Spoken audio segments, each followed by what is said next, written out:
libera alla navigazione da diporto nel compartimento marittimo di Chioggia e nell'intero tratto del litorale veneto, oltre che nelle acque interne e lagunari. Dopo 2 giorni di tira e molla, tra l'ordinanza liberalizzatrice del presidente regionale Luca Zaia e le ultime ore di vigore del provvedimento delle capitanerie di porto che la bloccavano per tutto lo scorso weekend, nel tardo pomeriggio di ieri finalmente la conferma attesa dai tanti appassionati che avevano tempestato di richieste la Guardia Costiera clodiense. Già nella conferenza stampa di spiegazione dell'ordinanza, Zaia aveva parlato di qualsiasi navigazione, pur non esplicitandolo nel testo, il che aveva fatto insorgere dubbi interpretativi da dover dirimere. Il comandante, il capitano di fregata Michele Messina, ha confermato che ogni tipo di navigazione è ammesso, compresa la pesca sportiva, la pesca subacquea, il nuoto, il windsurf, salvo il rispetto delle norme vigenti per le specifiche attività.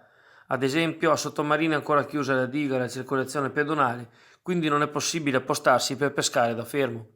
L'ordinanza veneta è comunque soggetta a eventuali successive indicazioni provenienti dagli altri enti impegnati nella lotta al Covid, come l'ULSS, il Comune o la Prefettura. Il limite di estensione dell'ordinanza è lo spazio acqueo regionale, quindi non si potrà sforare uscendo nelle acque del Friuli o dell'Emilia. Importante è la disciplina dell'argomento. Anche nella navigazione da diporto è necessario il rispetto delle distanze tra le persone, quindi è ammessa la presenza a bordo del solo nucleo familiare. In una tante di 5 metri è autorizzato l'accesso di 2 persone al massimo. Viene autorizzato anche il pernottamento a bordo, ma sempre rispettando tali regole. Il comandante Messina auspica che le attività vengano condotte responsabilmente da parte dell'utenza, non escludendo quindi di tornare a provvedimenti restrittivi qualora se ne presentasse il bisogno.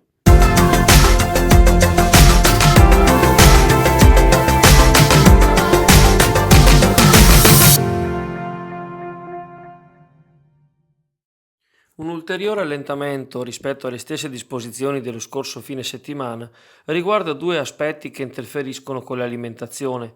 Ieri il sindaco Alessandro Ferro ha emanato un'ordinanza che stabilisce le disposizioni relative ai mercati itineranti di generi alimentari, come il Farmer Market di Campo Cannoni e Sottomarina. Bisognerà mantenere la distanza di almeno 2 metri tra le persone, anche attraverso delimitazioni quali paletti o nastri. Inoltre, il percorso di accesso ai banchi e quello di uscita dovranno essere separati da cartelli ben visibili, in permanenza dell'obbligo di guanti e mascherine per operatori e clienti. Verrà servito un numero massimo di 2 persone per volta, ovviamente a distanza anche dalle altre in attesa, e sarà consentito l'accesso al banco di una sola persona per ogni nucleo familiare, salvi i casi di accompagnamento necessario. Tale provvedimento, pur avendo effetto da ieri, non fissa ancora la data di ripresa del Farmer Market, che è oggetto di discussione in quanto al suo spostamento rispetto alla tradizionale calendarizzazione al sabato mattina. Anche il presidente della giunta regionale, Luca Zaia, ha emesso ieri una nuova ordinanza che autorizza i ristoranti a erogare il servizio di mensa per i lavoratori delle imprese tornate in servizio. La circostanza dovrà avvenire a porte chiuse in tempi alternati, oltre al rispetto naturale delle norme relative ai dispositivi di protezione individuale e alle distanze.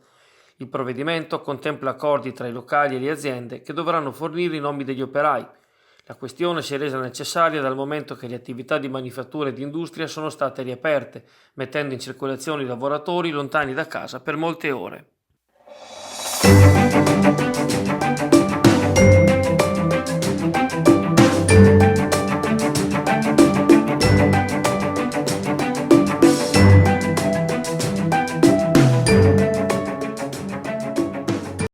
Fumata nera ieri pomeriggio dall'incontro virtuale che i sindaci del G20 delle spiagge, tra cui quelli del litorale veneto, hanno avuto a distanza con la sottosegretaria al turismo Lorenza Bonaccorsi.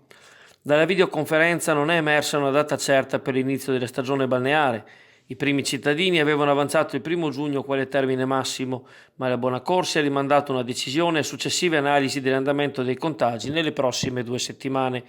Nemmeno i protocolli sanitari da seguire per la riapertura di spiagge e alberghi sono stati definiti. A quanto pare il Comitato Tecnico Scientifico determinerà i comportamenti da seguire entro una settimana.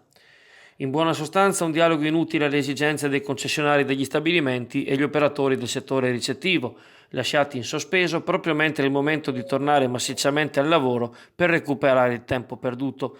I sindaci comunque non ci stanno, il bisogno di certezza è pressante e ogni giorno che passa diventa sempre più difficile riavviare le attività in tempi ragionevoli, senza prima aver messo a punto gli interventi necessari e raccolto le prenotazioni.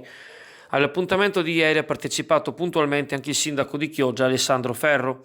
Abbiamo deciso di far partire una missiva con la deadline del 1 giugno, specifica il primo cittadino, dal momento che il Comitato Tecnico Scientifico sottoporrà al Governo il documento definitivo, che verrà poi condiviso nella conferenza Stato-Regioni.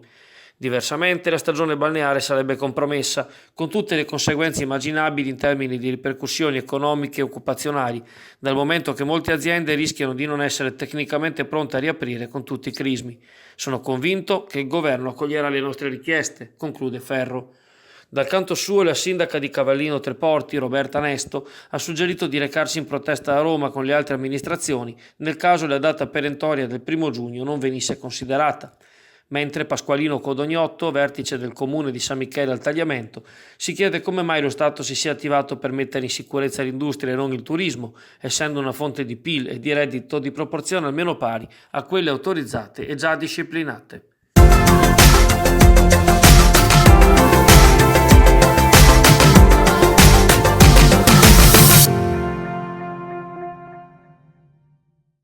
La consigliera comunale del Partito Democratico, Barbara Penzo, ha presentato un ordine del giorno alla prossima seduta dell'Assemblea cittadina, che si terrà online entro il mese per votare il bilancio di previsione, destinato a ottenere l'ampliamento degli spazi di occupazione pubblica, ovvero i plateatici, da parte dei bar e dei ristoranti, una volta che dal 1 giugno rientreranno in attività.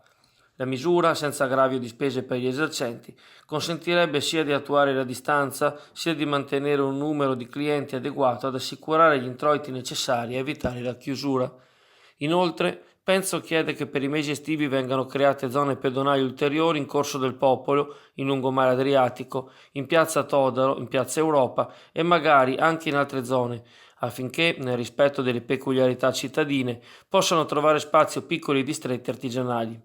Le limitazioni in corso, commenta la segretaria comunale del PD, rischiano di impattare nell'equilibrio dei conti delle imprese, specie per quanto riguarda le spese fisse del personale e degli allacciamenti, oltre che per la prevedibile riduzione dei clienti.